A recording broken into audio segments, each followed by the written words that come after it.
What's up YouTube? Welcome back to my channel, and today I'm going to show you how to make your own set of fat Whitewall tires for your hot rod or your rat rod. So I got this brand new set of white letter tires. These are for the back of my rat rod truck, and I'm actually going to grind these things down and turn them into fat Whitewalls. Now I haven't never done this particular brand of Milestar. I've done a couple other brands and they turned out pretty good. So we're going to try this out and see how well these Milestars turn out. So I'm under the impression that the white letter tires have a fatter white wall than the actual white wall tires themselves. I have ground out the regular white walls. You can do this to the regular white wall tires, but from what I understand is these actually have a wider white wall on them, and we'll find out as soon as we get to this. So there are a few things you're going to need, and I do recommend that you do this outside because it is really messy. You're going to get rubber shards everywhere, but you're going to need a respirator or a mask or something because you don't want to be breathing in all that rubber dust. You're going to need you some glasses, some gloves, and you're going to need a grinder. I'm using a 36 grit grinding wheel, and that's pretty much all you need. And you need a set of tires. I know a lot of guys, will mount these things up and spin them and cut them down that way, and I'll do that later on. But what I like to do is I like to start out on the ground, and I'll cut these letters down flush to this black. And what I'll do is I'll actually cut through this black to where we get the white starting to kind of show, and then we'll mount them up on wheels and we'll put them on the vehicle and spin it and finish grinding them smooth that way. I found out that that's a little easier. It's a lot less work. When you're spinning these things and you're trying to grind against it, this rubber wants to come off real slow. So that's what we're going to do. So let's get started.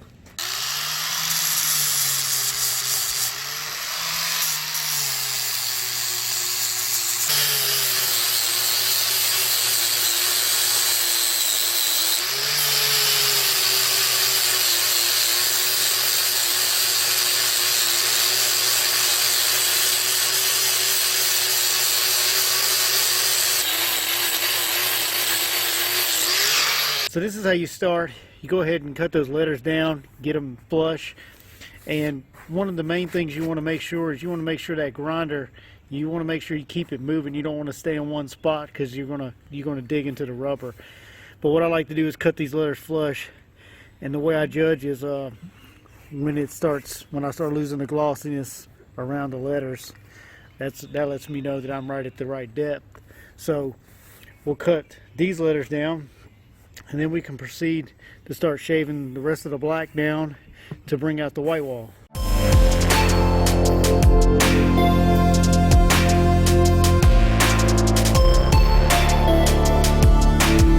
So as you can see, this thing's got a pretty fat white wall on it.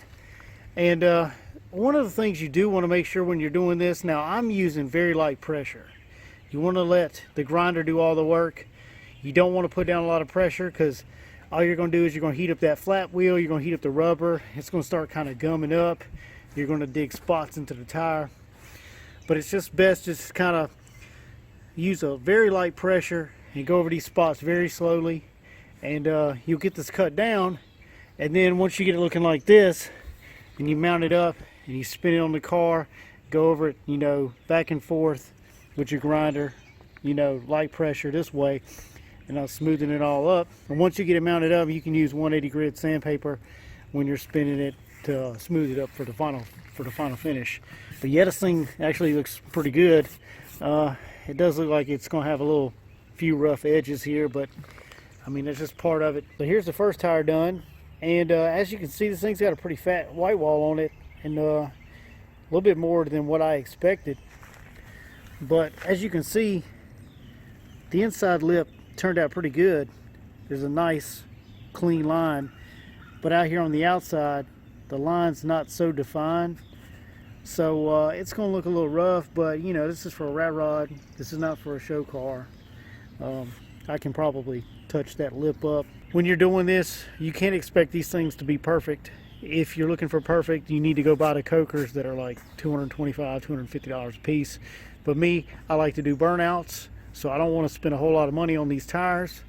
I've got $70 in these things. These are $70 a piece. These are 235, 75 15-inch tires.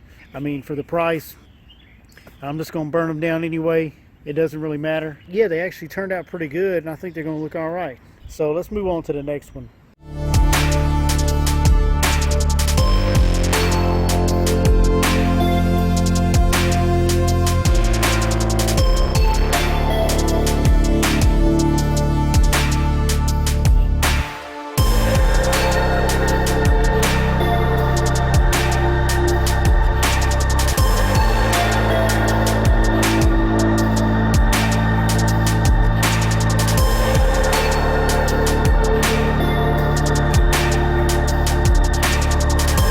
This right here is why I say do it outside somewhere so you don't get this stuff all over you.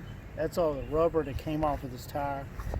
And you probably don't want to do this before you're about to go out on a date or something, or out on the town or whatever. You don't want to have your good clothes on when you do this, because this is a lot of mess. So here's the second tire. It's done, and I noticed that the outer edge here on this tire was a lot better than the other one.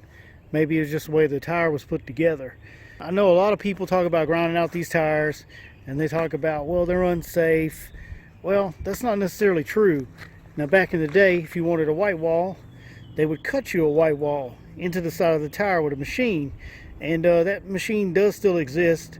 There are not too many of them out there anymore, but people do still have them. As far as the safety aspect, now, I can't speak for all tire brands, but I know this tire brand right here has got a very, very, very thick sidewall on it. And I can't even really tell. It doesn't even feel like I've really even cut any out of the sidewall. Don't think just because you grind some white walls that they're going to be unsafe, you're going to have a blowout. It's not necessarily the case. I've done some other ones, and they felt a little thinner than this one, but this thing's got a lot of meat on it. So the other issue that you might have with these white walls is a lot of people talk about them browning out. Now, I haven't never worked with this tire brand before, so I don't know if they're going to brown, but if they do brown, you can always hit them with some Purple Power and a Scotch Brite, maybe some 180 grit, and clean it back up to white. It's just something you got to do. You got to maintain these white sidewall tires. They're not going to stay white forever. They're going to get dirty and grungy. I have done a few other sets, and they have browned out, and it's kind of something you just got to live with. I mean, this thing's on a rat rod truck, so if it browns out a little bit, it ain't gonna look too bad. So here's a tire I done last summer, and as you can see, it's kind of browned out around the edges and stuff. Now this is a Nexen tire.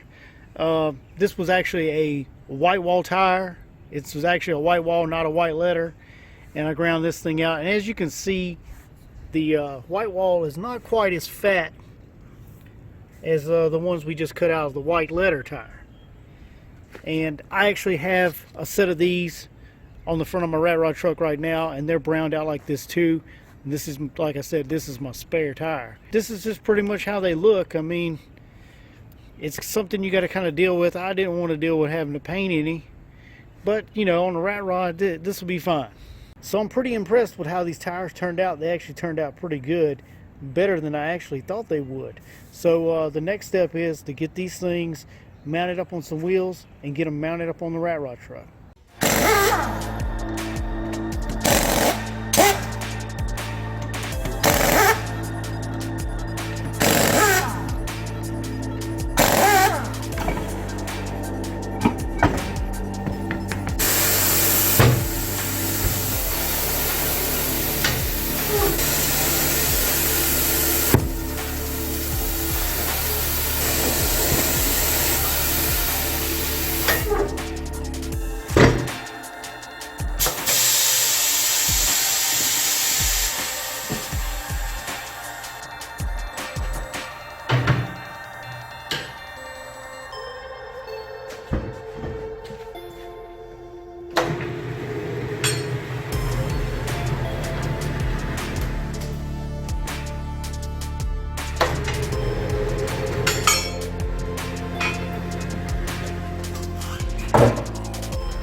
Another thing you need to make sure you do when you put new tires on is you change these valve stems. Now if you don't, one of these things will fail and you'll ruin a perfectly brand new tire.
Alright, so there they are, all mounted up and balanced.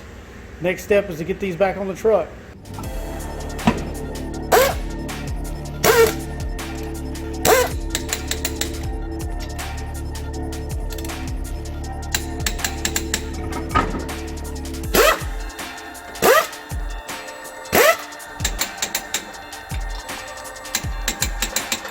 So here's the finished product. I'm really happy with the way they turned out. They turned out better than what I thought they would.